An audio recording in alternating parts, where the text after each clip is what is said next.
One thing that I feel like most traders are definitely missing out on is something called a trading plan. Not having a trading plan fully set up for yourself is something that's really screwing most traders. And it's one of the reasons why most traders, one, aren't profitable, and two, aren't very successful when it comes to trading.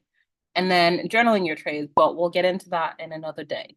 Basically, I'm just going to share my screen and tell you guys more about a trading plan and why I feel like it's something that is very important, and basically how you can basically create your own trading plan and the steps that I used to basically create my own trading plan. So something that I found very important was just to be able to understand, first of all, what do you like trading, right? And something that is important is to, one, pick a pair. I'll pick a pair that you like trading. For me, as you guys know, I love trading SPX 500. So maybe for you, you like trading gold, right?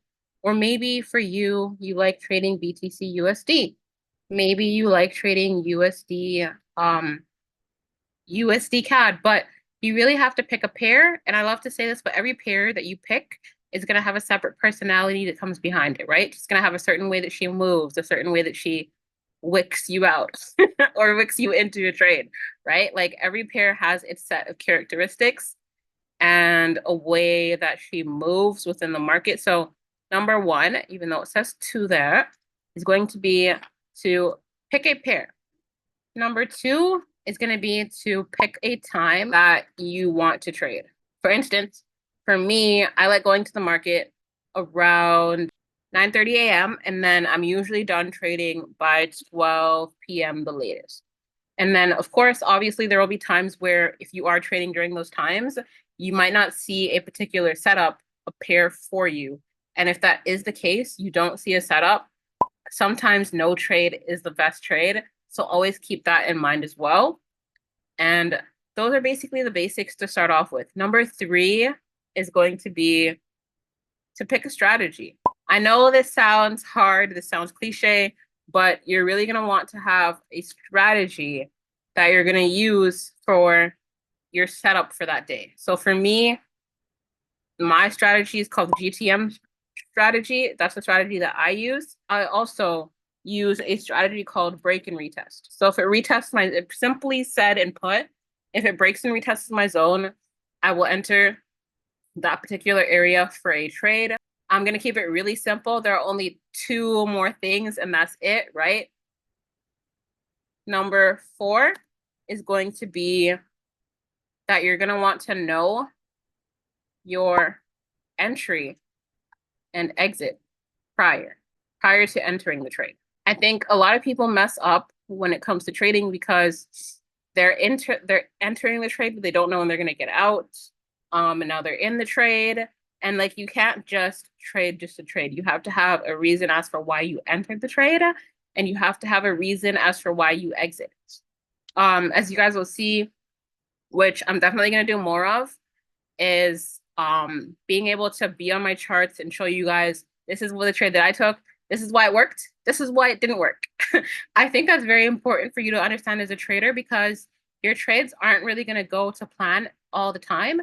You will lose trades. Anybody that tells you that their strategy is 100% guarantee is lying to you. And I mean that wholeheartedly. But let's go over it. Okay, so number one, you're going to want to pick a pair, whether that be gold, BTC, Euro, USD. You're going to want to practice with that. See if it works for you. See if you like it. If you don't, definitely switch it up. And then number two is you're going to want to pick a time that you want to trade. Okay, so maybe you're the type of person that likes trading at midnight. You like trading pre-London Open. Or maybe you like trading New York Open. Or maybe you like trading pre-New York Open, which is going to be like 7 a.m., 8 a.m., around there.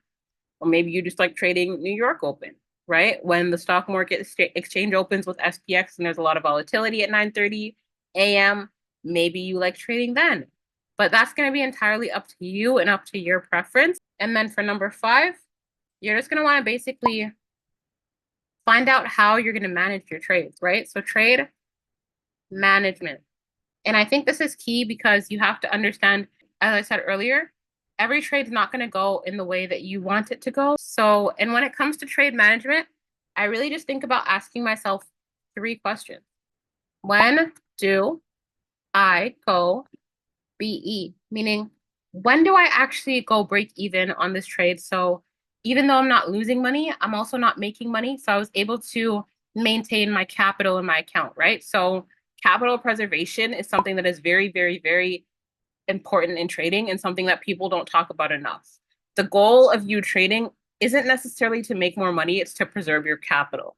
Once you can preserve your capital, you could really and truly do anything with the rest of the money that comes afterwards, because capital preservation first and then compounding your account second. Okay. And then, so when do I go break even? And then number 2 that I would ask myself is, when do I take partials, right? So at what point in this trade do I want to start taking money off the table? And then when do I close /TP? So if you are planning on like scalping the market, for example, that day, right? Obviously your take profit maybe might be 15 points, but maybe the market's not going to go to that full 15 points for you. So when do you want to actually take your profit in order to get out of the trade? And then other than that, when do you close the trade? So closing and take profit are kind of together because the average trader is good at getting into positions. For you to be pro trader, I need you to be good at getting in at peak times and getting out at peak times. But you'll get better at it within time.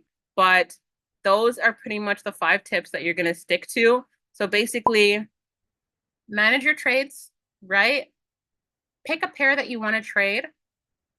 Pick a currency pair that you want to trade, pick a time that you want to trade it, and stick to your rules as well. This is the last one that I'll tell you. I think this is like a bonus tip within a tip. So I usually have 2 trades a day. So I call it 2 and done. But however, if I have 1 successful trade for that day, Denise is done for the day. Denise can't enter any more trades because then you get into a process of revenge trading. Oh, I caught the first one. That means I could probably catch another one. That means I could probably be successful a second time. Don't try to rob a bank twice. I'm going to say it again. Do not try to rob a bank twice. If you successfully robbed a bank the first time, we're not going to go double dipping. And then number 2, so say I were to take 2 trades a day, so 1 to 2 trades a day, right? So if I lost on the first trade, I will allow myself to take 1 more trade for the day, kind of as like a second entry, if that makes sense. So say the first trade didn't hit the way I wanted it to hit, I will enter a second trade and see if that trade hits the way that I want that trade to hit. But yeah, that's about it. I hope that you guys gained something from this. Hopefully you can take the things that you learned here and implement it into your own trading plan as well. And I'm excited to see everybody's success. And thanks so much for watching. I'll see y'all in the next one. Peace.